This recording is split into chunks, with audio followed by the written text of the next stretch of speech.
déteste faire des intros, du coup il n'y aura pas du tout d'intro pour cette vidéo. Cette vidéo est sponsor par absolument personne. Sur ce, je vous souhaite une très bonne vidéo, n'hésitez pas à la liker et à la commenter et à me dire vos retours, ça me ferait extrêmement plaisir. Bon, du coup, il y a eu énormément de questions, surtout beaucoup de questions en anonyme. Si vous ne vouliez pas que votre pseudo apparaisse dans la vidéo, du coup, il y a eu énormément de questions, surtout en anonyme. Je vais y répondre, beaucoup ne passeront pas parce qu'il y en a eu plus d'une centaine. Mais tout d'abord, on va commencer par les personnes qui ont pris la peine de perdre leur anonymat. Et du coup, voyons voir leurs questions. Première question de Uaizen qui demande « Que penses-tu de ta communauté ?» Ma communauté est tout simplement incroyable, c'est un truc de fou. En fait, vous donnez un soutien incroyable tous les jours.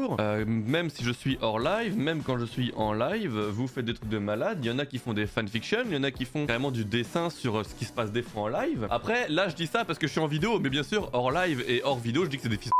Ok, prochaine question qui a été posée par Nail, cette fois qui a également posé deux questions. Qu'est-ce qui t'a donné envie d'être streamer et quelle a été ta motivation? Ce qui m'a donné envie d'être streamer à la base, c'est que juste un kiff. En fait, j'ai eu deux phases de streaming. La première qui était tout simplement de pouvoir partager et de kiffer avec les amis. Le second déclic que j'ai eu, qui m'a donné envie d'être streamer et surtout de continuer dans cette voie-là, c'est surtout le contact avec les gens et le fait que tout ce que tu peux dire ou faire, de positif bien sûr, a un impact derrière sur la personne. Je pense notamment aux événements caritatif que j'ai pu faire courant 2022, cool 2023 avec la Squad of Humanity pour la Ligue contre le cancer et à Orléans pour Bird of Prey. Quand on voit tout ce qu'une communauté peut apporter, ça motive encore plus à continuer sur cette voie-là. Pour conclure la question rapidement, ce qui m'a donné envie d'être streamer, c'est de partager. Et ce qui me donne envie de continuer et ma motivation, c'est le fait de continuer à donner de la joie. Nail qui pose une deuxième question très pertinente. Comment se passe ta vie entre streamer et boulot? Prévois-tu de passer streamer à temps plein? Alors, pour cette question, ma vie entre streamer et boulot est assez banale, je dirais. Je finis le boulot, je me pose un peu, je stream.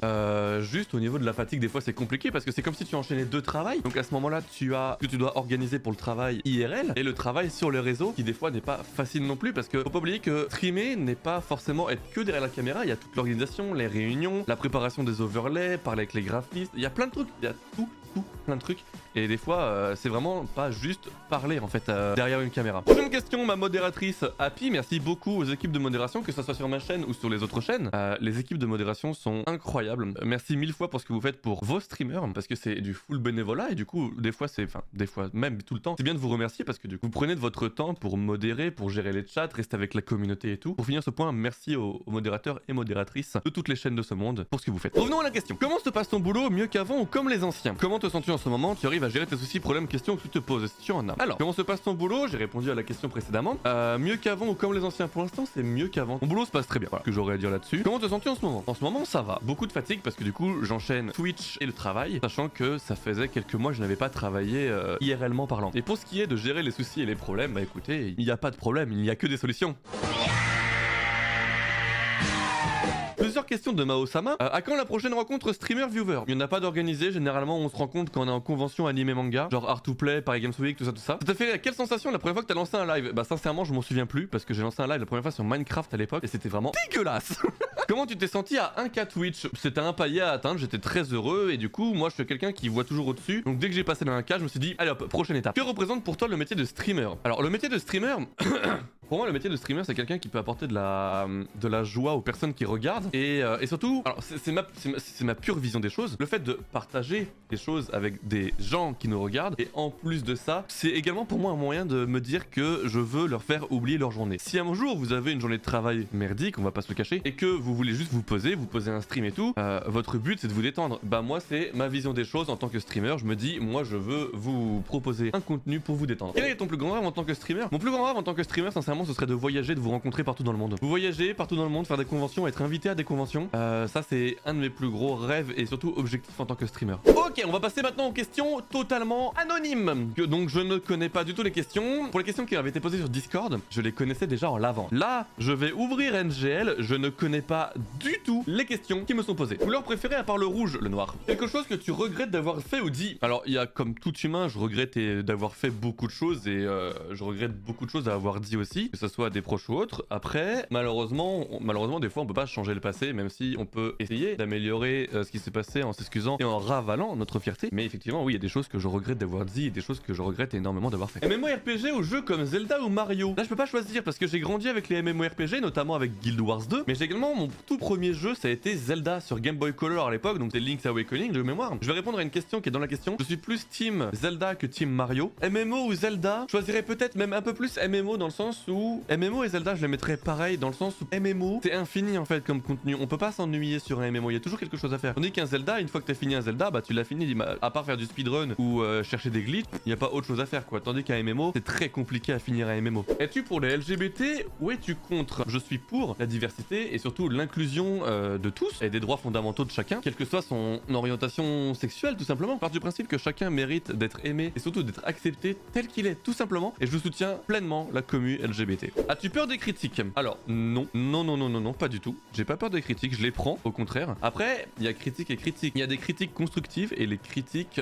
méchantes. Ce que j'entends par là, c'est qu'il y a des critiques où la personne en face va t'expliquer effectivement ce qui est bien ou même pas bien, et derrière il y a des critiques qui sont là juste pour te tacler énormément. Donc oui, j'accepte les critiques constructives et non, je n'accepte pas les critiques qui sont là pour rabaisser le moral. Comment as-tu trouvé le courage de faire des lives et des vidéos? Tu appuies sur ce bouton, ok, tu fais ça et ça, et puis c'est bon. Semaine ou week-end? Week-end. Ton dessin animé préféré? Les gars, Code Lyoko, quand même. Les gars, Code Lyoko. Je me souviens, Code Lyoko, en fait, ça sortait le samedi matin de mémoire, sauf qu'en primaire, à l'époque, j'allais en cours le samedi matin. Comme j'avais pas école le mercredi, j'allais en cours le samedi matin. Et moi, ce qui me faisait chier, c'est qu'à l'époque, ça passait sur France 3 de mémoire. Du coup, je regardais mes parents enregistrer l'épisode sur le magnéto. Comme ça, quand je rentrais le samedi midi, bam, j'avais mon épisode à chaque fois et c'était le meilleur moment. Chien ou chat? Chat. J'ai 2 chats à la maison, Pénélope et Lali. J'ai toujours vécu avec des chats depuis que je suis tout petit, donc je suis team chat à 100%. Quel est ton jeu préféré? Alors j'ai pas vraiment de jeu préféré, j'ai plus des licences préférées. Si je peux donner un top 3 de mes licences préférées, top 3 pas dans l'ordre bien sûr parce que je n'ai pas du tout d'idée dans quel ordre les donner, mais je dirais déjà Final Fantasy, je dirais la licence Monster Hunter qui a bercé énormément mon enfance à l'époque avec la PSP, et c'est là que j'ai commencé à gamer comme un porc. Et je dirais sans doute Genshin Impact en 3ème, je sais pas. Est-ce que tu veux faire du stream ton métier? Sur le papier, oui, j'aimerais j'aimerais faire de Twitch mon métier. Après, que Twitch, non, dans le sens où si je dois faire quelque chose de mon métier, ce serait plus la création de contenu en général. Donc ça prendrait Insta, TikTok, Twitter, Twitch, peut-être Kik, je sais pas, ça dépend, ou d'autres plateformes qui sortiront, vous voyez. Twitch uniquement, non, mais la création de contenu sur plein de réseaux, oui. Es-tu naturel sur tes lives? Non, je suis un gros fils de pute dans la rue. Non, dans la rue, je suis un gros fils de pute. J'insulte tout le monde, je rabaisse tout le monde, je suis pas bienveillant, je suis un gros connard. Non. Je suis pas, non, dans mes lives, je suis pas du tout naturel. Je suis juste un en fait, je mets un masque pour que tout le monde me voit bien en fait. Es-tu fier de ta commu? Bien sûr que oui, que je suis fier de ma commu. Vous imaginez pas qu'une commu, c'est la fondation, c'est le pilier d'un créateur de contenu. Sans commu, un créateur de contenu n'est rien. Du coup, oui, je suis fier de vous et je vous en remercie encore énormément pour vos présences sur les lives, les commentaires, tous mes réseaux sociaux, et je vous remercie encore énormément de votre présence sur tous les lives, sur mes vidéos et tout ce que vous apportez au soutien, que tous les messages que je reçois tous les jours, c'est vraiment incroyable, et du coup oui, je suis extrêmement fier de vous. Quel est le nom de ta licence préférée? Final Fantasy, y a pas à tergiverser. Les musiques de Final Fantasy, la musique Noctis Apocalypsis de Final Fantasy XV, T'es en couple? Point d'interrogation, point d'interrogation. Alors, c'est la 4ème fois qu'on pose la question dans cette FAQ, j'ai pas répondu aux 3 autres, je me dis bon là c'est la 4ème, je vais peut-être poser la vérité. Pour vous répondre honnêtement, actuellement, oui, c'est tout récent en gros, tout se passe très bien, on est très heureux ensemble. Il y en a beaucoup qui ont cramé en soi, qui sait, parce que je le cache pas forcément. Mais sachez que tout se passe très bien. Je ne vais pas en parler plus que ça, parce que du coup ça revient à ma vie privée. Quelle est ta pire expérience en live? Alors ma pire expérience en live, elle est très récente, en plus elle est de l'année 2023. C'est quand j'ai subi beaucoup de harcèlement au niveau de la grossophobie.